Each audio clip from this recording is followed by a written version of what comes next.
Good morning again, and welcome to Table Talk with Brenda Perryman right here on TV 33, Comcast 90 in Detroit and Oakland County, and courtesy of the World Wide Web, www.tv33whpr.com.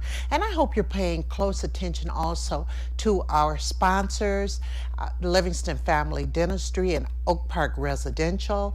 We are Oak Park Residential. If you know someone who's been in an accident, please, and they still need care, call Oak Park Residential. We also have, of course, the dentist, Livingston Family Dentistry, right on Woodward Avenue, 2 blocks north of Davison, for all your dental care needs. I might have to call them one day soon myself.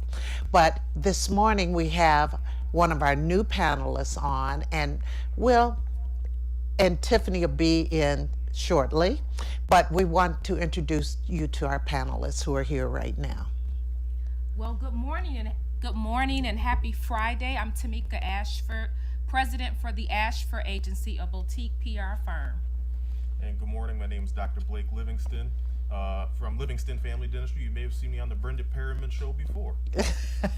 Yes, they are our expert dentists. And as we do on this day in African American life in Detroit, we have what happened on this day, October 17th.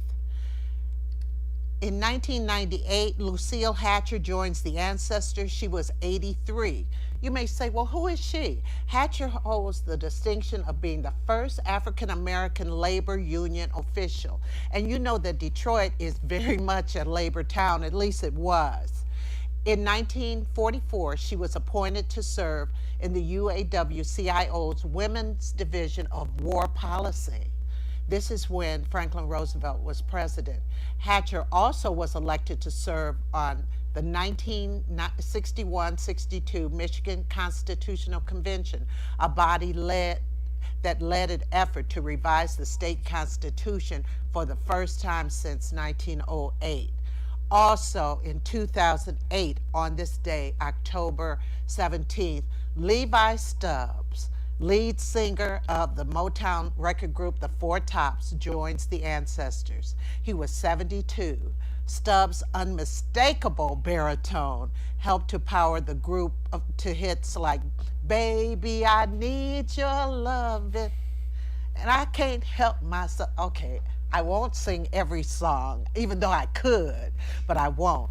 And also, he played in, if you ever see the movie Little Shop of Horrors, he was the one who played the plant. He did the voice of the plant. He had such a strong and very distinctive voice. So I mean, this was quite a loss, but he will go down in history. Now, the poem that I'm going to do for you before we start is from my book, Mood Swings and Magic Carpet Rides Redo Plus Two. And this one is Cutie Pie. You may say, well, Cutie Pie, why is that important? This is important because it's a generational thing. When I was coming up back in the Show Enough day, we were told not to talk to the guy first. They had to talk to us first.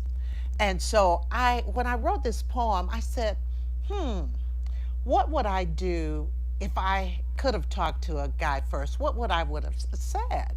And also, who is this guy I'm imagining? So I used Denzel Washington as the guy I was imagining that I was approaching at a party if I could have done it. And it's called Cutie Pie. And if you listen, you'll see some things that are kind of current to Denzel Washington. Hey, Mr. Cutie Pie. Say, Mr. Catch My Eye. What you doing standing there with them tiny black curls in your hair? Standing bow-legged and looking wise, up against the wall, staring with them their eyes. Now you're coming towards me from against the wall, and your demeanor creates a hush in this cold dance hall. Under that cool mystique, you have a way that makes me weak. I love your voice and your slow drag caress. Say, get your hands from up under my dress. For my number, all you need to do is ask. I may be a bit fresh, but don't take me too fast. Come by tomorrow, but call before you do. We can sit and talk, but remember, I don't want anyone new. So, hey, Mr. Cutie Pie, say, Mr. Caught My Eyes. As you leave, ooh, I like your walk. But remember, tomorrow, all we'll do is talk. Thank you. That's it. Now, the funny thing about that poem was some years later, I got to do this same poem as a group of poems in front of Denzel Washington's wife, Pauletta Washington. And when I did it, performed it, I said, Mrs. Washington, I'm using your husband as my model here. And she said, oh, fine, fine. So I did the poem. I was standing up. I'm a lot more animated when I could stand up and do it. And so afterwards, she said, Brenda, come and write a note to Denzel. I said, I can't tell him I love him in front of her. But I wrote a nice note to him. And that was a full circle moment for me. And it was something part of my childhood I wasn't able to do, is approach a man first. I think they should kind of go back to that. Let the men come to you. So if you want the book, you could go on Amazon.com, or you can let me know and I'll just bring some books up here. They're $15. I think they're about $1 or so cheaper on Amazon, so I'd check it out. So, mood swings. Now, we have a lot to talk about. And Tiffany is here. Good morning, Mommy. As you see, she's expanded her reach a little bit. And she is, you look beautiful. Thank you. So tell the audience when the baby's due. Need your mic up a little. You just outed me on national TV. Well, you can't. Your stomach outed you. No, they can't really see. Can you see? Call and let me know if you can see. With a healthy baby boy, January 21st. Oh, we are so Congratulations. excited. My boobs do look. Congratulations. Yeah. Thank you. Well, you know, pregnancy does do something to our bodies.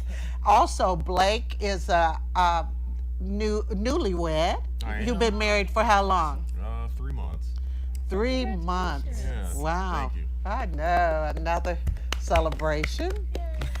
And I think Tamika got a new client this morning, so we're celebrating everybody. Okay, let's get on the serious news. Ebola strikes fear in Ohio. A nurse is moved to a different hospital. So much is happening about Ebola, and I don't understand. Jaleesa was telling me this morning, Jaleesa is a college student, she's our intern, that some of the young people are actually kind of making jokes about this. And it's not a funny thing, but it's not something you should go jump off the roof about right now. But in Ohio, So you said maybe Right now. later? Right. in Ohio, you know, the young black woman who has been affected, who was a nurse at the hospital, she has her friend who went with her to the bridal salon last week in Cleveland. She flew from Dallas to Cleveland. They said that she could have had that fever prior to going to Cleveland, and that her friend who was with her is now, well, they have her in some kind of isolation, and then her child in isolation. And so the school shut down because of that. I mean, it has become really a panicky situation. What do you all think about that? Anyone first? Well, as a public relations practitioner, I'm very surprised as to the lack of messaging and education and just overall information about Ebola. It just seems as if the CDC would connect with a large PR firm to help control just a lot of the negative perceptions, as well as to really educate the public. Every day that we look, it seems to be more information, and I think that we really need to get a clear and concise understanding as to what Ebola is. It seems like there's a lot of information that's not accurate out there, and so again, I think so that America seems strong. I think we need to really control the messaging. So any day now, I'm sure the Olivia Pope hat will be on, and so we're just waiting to see what's going to happen in DC, Ohio, and Texas. And so again, I hope that they do something because we are in a crisis as it relates to the overall concern for the American public. I agree that there's a lot of misinformation going around out here, and that's what's led to things like this school closings and stuff like that. People need to be more clear about how Ebola is transferred, the signs and symptoms are, and realize that unless you're a healthcare worker interacting with a person who has Ebola, the risk of you getting Ebola is very, very, very, very low. Okay? The transmission of Ebola, the average person with HIV, this is a fact that I read in an article a couple weeks ago. Average person with HIV infects 4 people. The average person with Ebola infects 2. We're all still here. We don't all have HIV. We aren't all dying, and it's even harder to transmit HIV because that has to be sexual contact or blood contact. With Ebola, they can be transferred with any bodily fluid. So if they're only average infecting 2 people, I gotta imagine that the infectivity is not as high as we're making it out to be. You have to consider in Africa they don't have clean water supplies, don't have the same access to medical treatment, and overall scientific knowledge and medical knowledge over there in a lot of these places is not nearly as high as it is in America. And I think that this panic is media generated. Oh, yes. Yeah, I mean, because look at who's infected. All nurses. Those are the only people infected. That's the only people that we know of right now, but we don't know if, the nurse that was transported or who took the plane from Dallas to Ohio, if her symptoms were there then, if she infected anyone. But I think a lot of the reason why we haven't heard so much is because they say in the government, does not want to get everyone truly in a panic. Like, I don't know if you remember New Year's Eve 1999. You couldn't find water. You couldn't find, nobody really went out. The world was going to end, so everybody was at home. All the shelves at the grocery store were cleared out. What did they call that? Y2K. Yeah, it was just like, so sometimes you have to sit back before you just go to the mic and say, this is what it is, X, Y, and Z, to make an informed and intelligent statement, as opposed to just jumping up and going and saying something and causing hysteria and a bigger panic than what could be. Because honestly, when I woke up this morning, I thank God for waking me up, and my blessings I have received, I shall receive. But I was more concerned with getting here safely from my house than I was about getting Ebola. So we have to be mindful that people are working and doing things. And there was one picture that was very interesting to me. There was a young lady that was being transported, and majority of the workers had on all of these protective gear from head to toe, and there was like 3 or 4 people around right by the gurney with nothing on. Gosh, Nothing. really? Absolutely nothing. And it was just like, what was that all about? So even one of the doctors came back and made a statement saying that they've made mistakes, even in the beginning with the first gentleman who passed away, that even in diagnosing him, they didn't diagnose him with Ebola initially. So they made some mistakes in the beginning.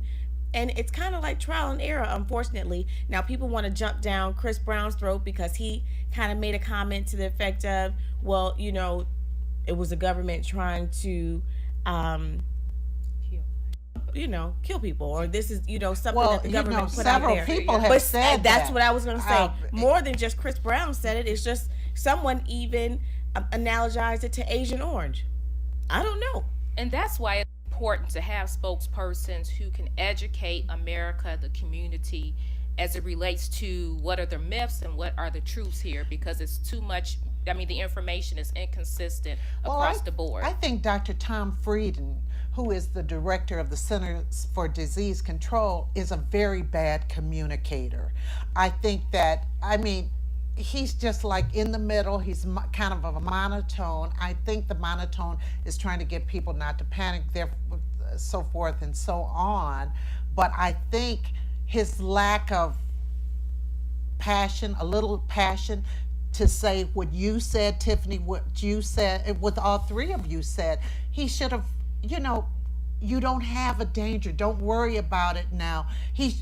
I think between him and the media The media has really hyped it up. Even the local media has made it its top story. You know, CNN kills me. I almost choked when I saw. They said, "Is Ebola the ISIS of viral agents?" They said, Oh, "What are did the?" they? Yeah, what there was a little ticker running across the bottom all morning one morning. I said, "What is?" They took. Okay, what are Americans afraid of? ISIS and Ebola. All right, combine them into one, and we'll stir them all into a frenzy. I mean, and I agree with you. As someone who's attended lectures from thousands of lectures from many very highly educated medicine people, they are monotone and they are boring. But you know what? That's just the way they are. Yeah, but the messenger is very important. Absolutely. Oh, yeah. Yes. The Absolutely, messenger, absolutely. because people, I don't care what you say, if they trust the messenger. I remember being, I won't tell you, but I was a young teenager, not an older teenager, when the Cuban Missile Crisis started, you know, when President John Kennedy was in office and so forth.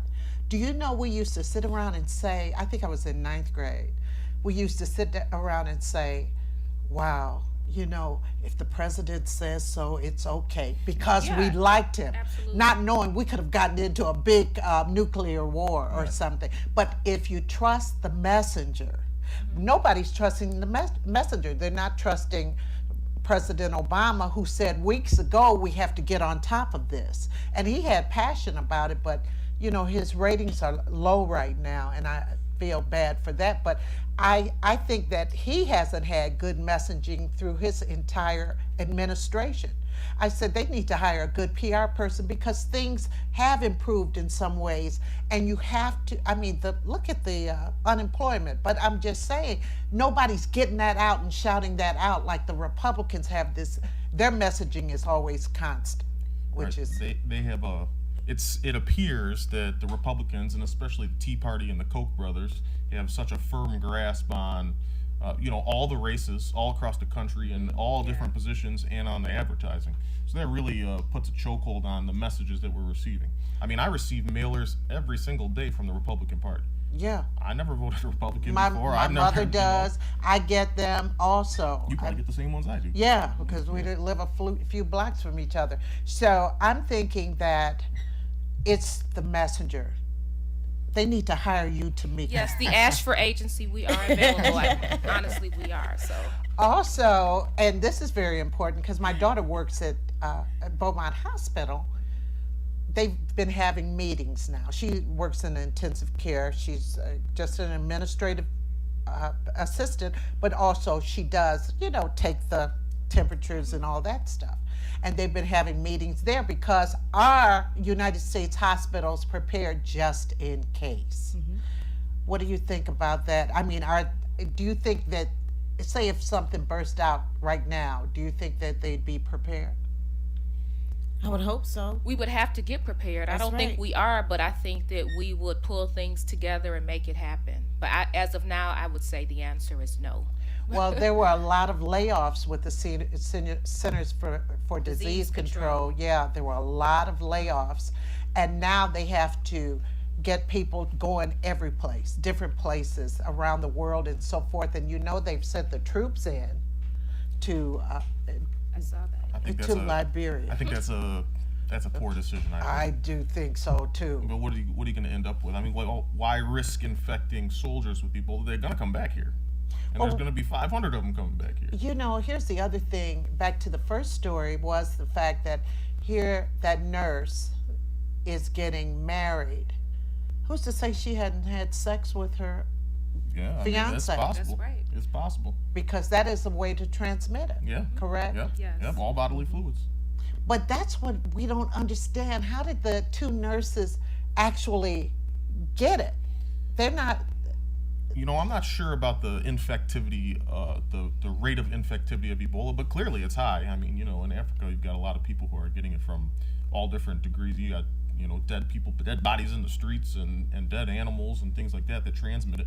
But I think that these nurses, a simple touch to the eye or the nose or the mouth after they thought they were clean, but maybe they weren't as clean as they thought they were, that could have transmitted. I mean, it's not like every single nurse got it. You got two nurses that had it. Well, I just pray that the ladies are okay.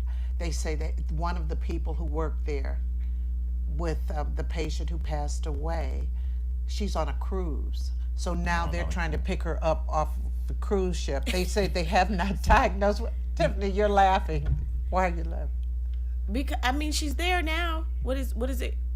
I don't know. Well, they're trying to pick her up. They're going to send, I don't know, maybe a helicopter with a basket. I don't know. So then, are you going to quarantine all the people on the cruise ship to see? They have her in a room, and I'm sure it's not good quarantine. All you got to do is anybody who's a healthcare worker, I'm sorry if you made a reservation for a vacation, we'll reimburse you or figure something out to help you reschedule. But if you're working around Ebola people, you should not be traveling internationally. You should not be on flights. There should be strict protocol. And Obama has said he is serious about travel restrictions, but don't talk about it, be about it, because we don't want this to turn into something worse. I mean, obviously we have better healthcare. Look, if one person gets Ebola, they get quarantined in the United States. In Africa, you got bodies piling in the streets. That's why it's totally different. It's never get to that level like it is there. But I mean, I think that they need to take more steps in making sure people who are exposed to the virus don't have a chance to expose it to other people. But the thing is, it's done now, and you know we're gonna sit next to each other and agree to disagree. But you gotta get up off my president. Everybody wants President Obama to solve everything. There's nothing that he can do right. Even the things that he has done right, he gets backlash for. So now he's supposed to cure and solve Ebola and how it's transported and how it's transmitted and the things, how people are quarantined and how they're not. Common sense should tell you if your child is sick, don't send them to school. But people send sick children to school every day. It's common sense.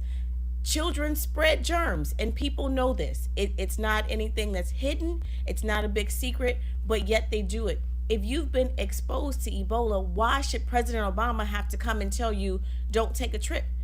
If you've been exposed and now you're around other people, why should President Obama come and have to do a news presentation or, put something in place to say, well, now everyone on this cruise ship needs to be quarantined? We have very highly educated people in place to assist with these things and to make educated decisions. And why is everything always placed on the president for what he does or does not do? I agree, Attorney Tiffany, because they should hire the Ashford Agency. The Ashford Agency, and you all are laughing, but I'm very serious. The Ashford Agency would develop a communication strategy. We would develop what the narrative would be out here in the marketplace. Again, there's misconstrued messaging across the board. It is not necessarily the president's responsibility, as you said. That's why you have to have communications persons. There should be some backstage meetings with various editorial boards, news entities to describe what this story is going to play out. I don't think that that's happening, and that's why the media is telling the story. And for too many times, we allow that to happen. No one has gone in and had that conversation. No one is describing what the editorials, what the op-eds would look like. If we had that in place, if we had some PSAs, if we had trusted folks in front of the cameras describing and educating, then I think things would simmer down some. And that's currently not happening. As you said, we're just throwing it back in the president's lap. And there are qualified folks that can do this.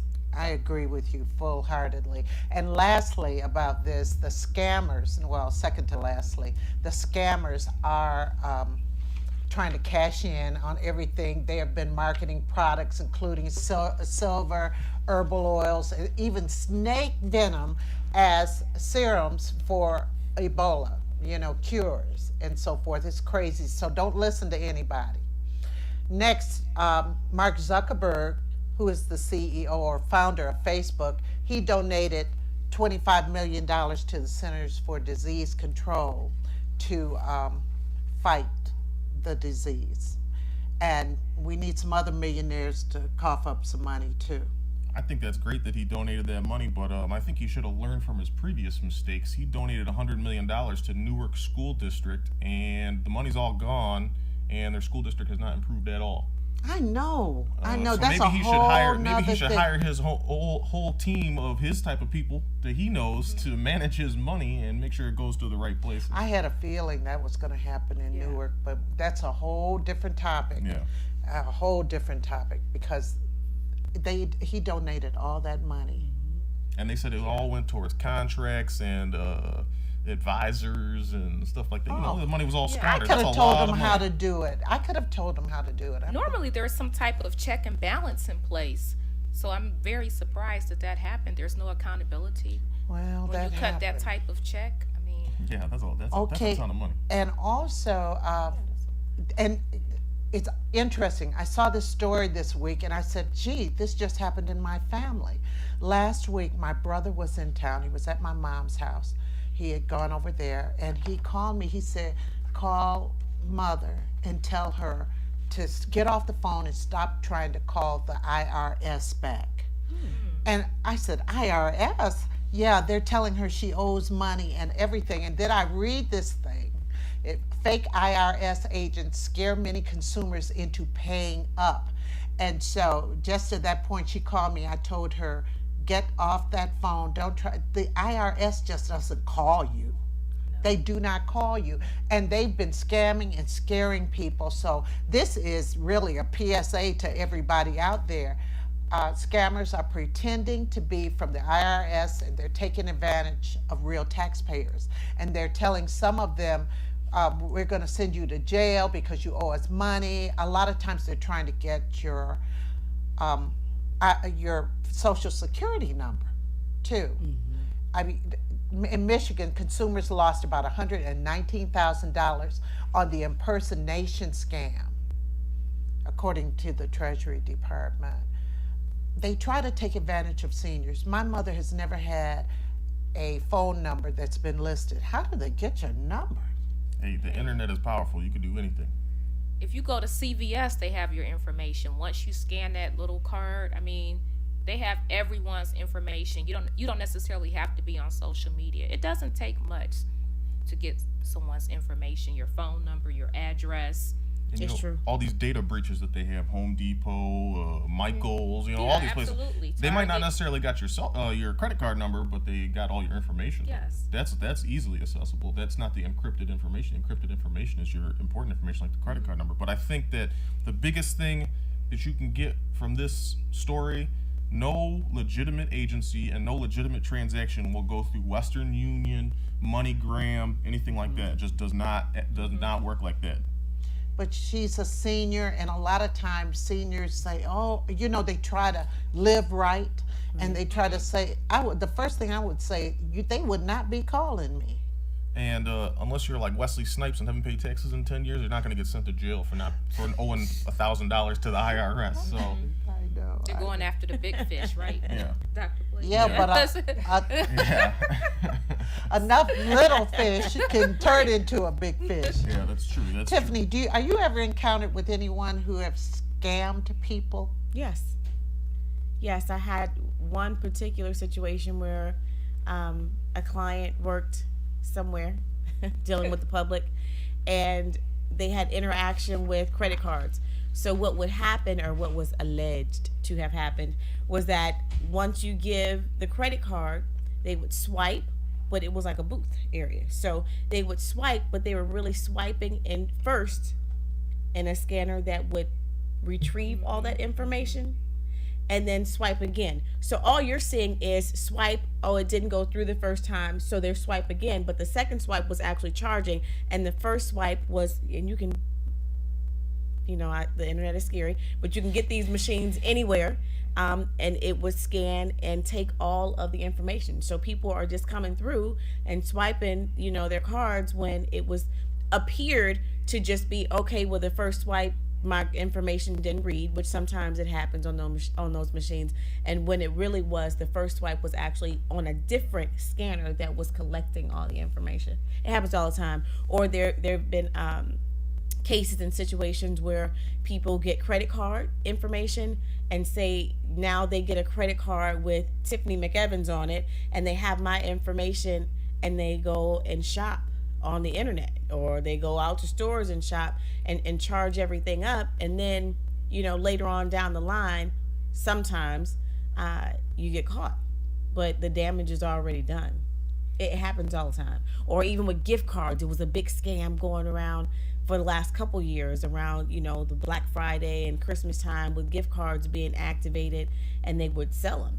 So it gets a lot of with credit cards and things like that, identity theft. It happens all the time. I had one situation where a client of mine had been charged with the stealing the identity of several Detroit police officers, and there was a list of names. And what happened was they alleged that my client took the identity, had these credit cards set up, and went shopping. Did purchase transactions over the internet and things like that. So I mean, it happens to even law enforcement agencies. It's not difficult, as they said, to get anybody's information. I could look up on the internet right now. I have sites that you can pay for, but there are free sites that anyone can get on right now, and the right site to go to and the right information, and I could get your address, I could get your phone number, I could do an aerial search of your home if I chose to, for free. So it just depends on knowing the right information. I had a client come to my office and sit down, and we're doing a consultation, and my phone rang, my cell phone rang, and when I looked at my cell phone, it was my number coming across the screen of my phone. And my client did it. And I was just like, how did you do that? And it's amazing to me the different things that people will take the time and energy to learn that are not productive, when you could be an engineer, you could be an architect, with all the different things that people take time to learn how to do. So I come across it all the time, and it's scary. Well, you're the one who years ago hit me to this site, we won't say it on here, where I could find out addresses. Yes. And my doctor's son was killed by accident downtown, dragged under a bus. And I said, I felt, when I heard about it, I said, I feel so bad for my doctor, And so what I did was go on that site, and I got his home address and everything to send the sympathy card and flowers to, right to the home. He was surprised, but I said, well, I had an ex-husband who told me I could find Jimmy Hoffa. So, you never know. But all our information is out there. It is out there. Yes. It is. So you feel kind of vulnerable. So be careful. Don't these scams. So I told my mother, anyone who calls her, have them call me. They won't like the conversation. I try to live by the rule of thumb. If it doesn't feel right, don't do it. Everyone has an inner voice, so to speak. And if that inner voice starts to speak to you, something isn't right about it. Just let it go. Just walk away from it.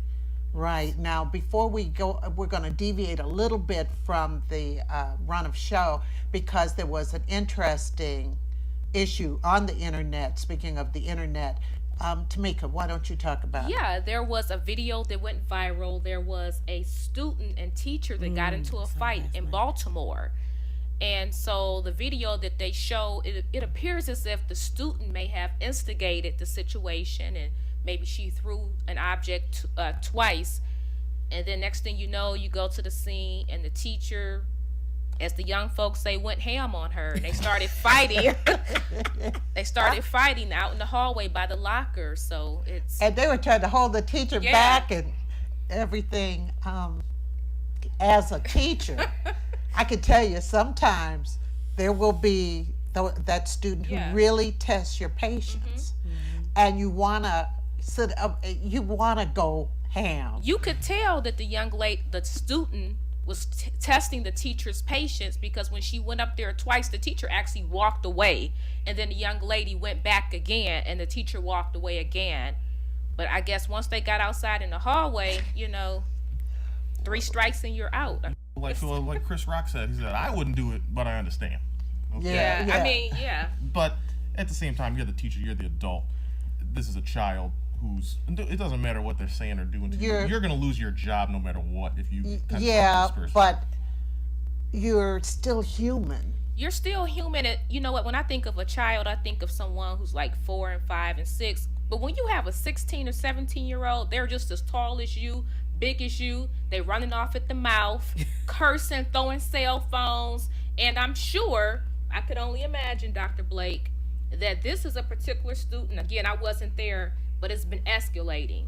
Monday, she probably was saying something. Tuesday, sassing the teacher back and forth. And probably, I'm not sure what's in place with the school, but maybe someone should have intervened earlier But I think today's students, they're very disrespectful. Not all of them, but very disrespectful. And they will try to challenge the teacher because they know that you can't touch me. I saw a video that went viral where the young man just went up to the teacher and slapped him in the face soon as he walked through the door.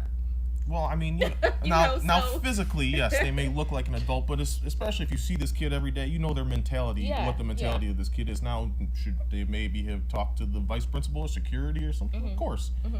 I mean, who can predict that the student's going to try and start a fight with you? But at the same time, you have to be, if you're the teacher, you're the one leading by example. I agree. Come on. I understand being pushed to the tipping point. I'm on both sides of the fence on this one, Ms. Perryman. I know. And I know you are too. You know, I did watch the tape last night, and it was very interesting. But I guess as the defense attorney in me, I wanted to know what happened before the tape started rolling, and that we don't know. I wanted to know the whole story. So I listened to a couple other interviews, and the young lady's family was interviewed. They spoke to her aunt and someone else in her family, and the other young lady, and I don't know if it was her grandmother or another aunt, she made the statement, you have to send your best student to school. And yes, she's been in trouble, and she's been in trouble a lot, and she's gotten in trouble, but we sent the best young lady to school that we could, which let me know this wasn't a young lady who has had a troubled past in school, and she has caused altercations before. So I wanted to know what happened, because it's great to say, and I taught 8th grade as well, fresh out of college. As soon as I worked with Ms. Perryman for a while, and then I got a teaching job at Thompson Middle School with 8th graders that were bigger than me, that were taller than me, that, you know, we had a dress down day, and the other teachers thought I was a student. I mean, so you say that as the adults, and it, you know, it is true. As the adults, she should have taken the upper hand, but the security guard at Cass Technical High School didn't anticipate Ja Rule body slamming him. Sometimes, like Ms. Perryman said, you're human, and sometimes that human side reacts. Now, I'm not saying that the teacher's response was correct or incorrect. I just know me, and there's some things that even me as a professor and as an attorney and as a former teacher, there are just some things that I just know myself. And as Tamika indicated, the teacher walked away a couple times. So it's a lot on the tape that the tape does show, but it's a lot that the tape does not show. Absolutely. Absolutely. You just never know. Well, a lot of times, and you didn't even know this, that I would do this, because I didn't have really a bunch of problems, you know that. But there were people I anticipated, and I talked to their counselor.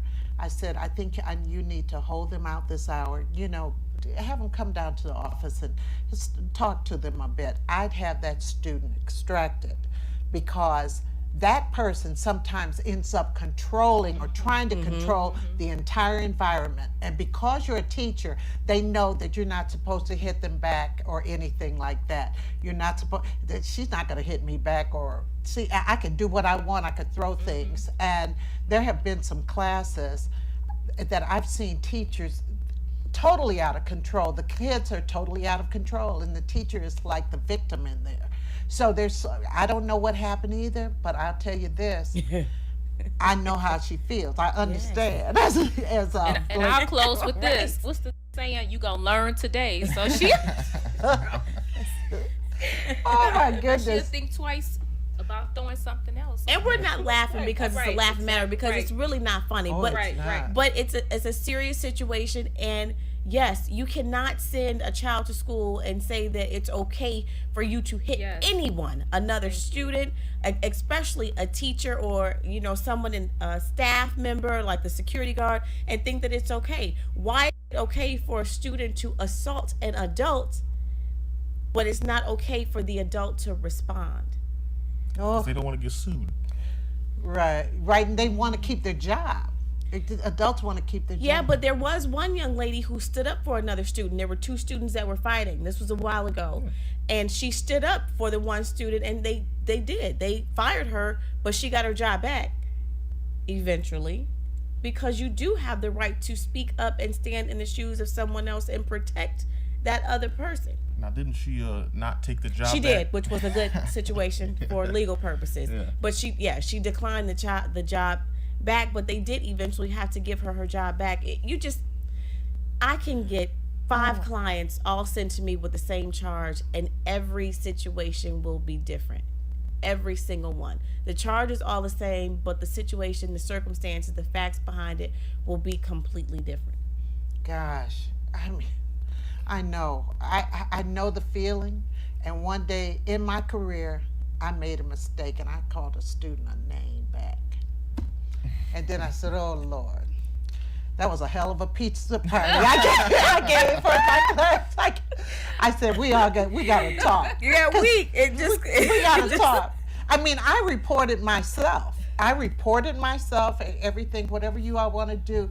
But it was, golly, and I couldn't believe I did that. And it was just, You just it couldn't was take in it the anymore. auditorium. And so I talked to the class about it. They said, we understand, Ms. Perryman. I said, but I don't understand. All these years I've taught, I've had more control, this, that, and the other thing. But then she came back and we talked and all of this. I talked to her dad. Her dad said, I want to call her that too sometime. But it wasn't right. And I mean, I do, understand. So only reason I brought up the Joan Rivers story because she was under propofol and her death was caused by a lack of oxygen. Do you all use? I mean, tell me about propofol. Propofol is a general anesthesia. I believe it's known as an induction agent. It would put you to sleep. Okay, but it's the most common general anesthesia. Anybody who undergoes surgery, unless you're allergic to propofol, you're getting propofol. So, I mean, yeah, she died while she was under surgery. Anytime you go under, there's a risk of complications occurring. I don't think that her death was too out of the ordinary, besides, the surgeon taking a selfie with her while she was unconscious. But other than that, I don't. God, she did? Yeah. But it was her friend, and she thought it was going to be funny to send a Joan Rivers. But you're not supposed to do that. But but propofol is that's standard general Okay, I anesthesia. just wanted to know about that. And like they said, the medical examiner said it's a risk. Yeah, and especially at her age. And then she was undergoing 80, surgery, yeah. That can't happen. God, don't give me anything. I'll just take the pain. All right, what about this honor student who brought a pocket knife to school and was suspended for the year? At first they expelled her from the district, but then they suspended her for a year. What did you all think? Zero tolerance is the dumbest thing ever. It's the worst set of rules. Every situation is different. How can zero tolerance ever apply to anything? I understand why they have it, but it's got to be reevaluated. I agree. Yeah, it's very disheartening when I saw the media interview. Apparently, her grandfather had given her the pocket knife because she had to go through a kind of rough area, Southwest Detroit or whatnot, to get to the school. So what do you say when your life is endangered as you're trying to build a better life for yourself? I mean, it's a really, you hate to see this, and I hate that the board voted, her basically out of the school. But then on the other side, if you open the door for her, then it's going to be other persons to come forward. But I do kind of wish that they would have given her a pass on this one, just because I don't believe it was intentional. It's tough. Then I think too, you got to identify what's the policing of the community that has to be addressed. That's the reason why she had the pocket knife to begin with, because of the neighborhood that she had to travel through to get to the school. It's simply what Dr. Blake said. You have to change the policy. The policy has to be changed. The school did the best that they could with the circumstances and situation that they were faced with. Because what happens is you give this young lady a pass, and then the next incident comes up, and then what do? Because what I'm going to argue is, if it was good enough for her to get a pass, then my client, whatever the situation was, should get a pass, which is why I think Cass is going to have a very difficult time when it comes to the next student getting in any kind of trouble, because Mr. Campbell should have been expelled from the district the first time. Right. And they didn't, because they didn't follow those rules. The administration from the high school with the young lady, they spoke, and I thought they were very compassionate. They didn't want this to happen, but Because they at have first rules they in expelled place. her and then they suspended her. Yeah. Right. But maybe I have a real different take on this. Well, I agree they had to do this, but I cannot believe that she did not know that. I'm gonna tell you, she didn't know.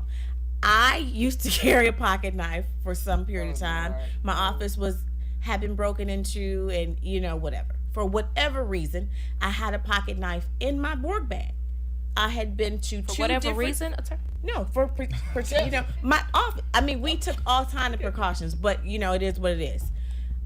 I have a CPL. I wasn't carrying a weapon. I mean a gun, but I did have a pocket knife. I had been to two different courthouses that morning. That afternoon, I went out to Macomb. I'll never forget it. Macomb County Circuit Court. My bag goes through the conveyor belt, and the officer said, "Ma'am, can you step to the side?" And I'm like, "Yeah." And he said, "Are you an attorney?" And I said, "Yes." He said, "I thought so." He said, "You have a pocket knife in your bag." And I was like, "No, I don't." He said, "No, you do. I just need you to take your bag and take it back to the car and put it up and come back." And I was like, "But I've been to court all this morning, two different court, same procedure, everything else." And they did. So yes, you can forget. As soon as I heard this story, I thought about that incident because it has happened to me personally.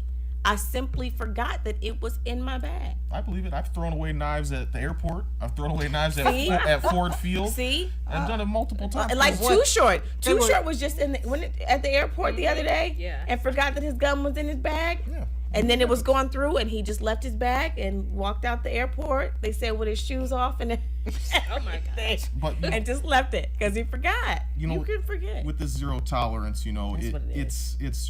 it's nonsense. And Eric Holder, they did a study. The Justice Department did a study. They said that black students have equal. It's the same situations as the white students. They're being punished more severely than the white students. Let's just get rid of zero tolerance. Case by case. It has to be case by case. Yes, it has to be, but you have to set a parameter somewhere.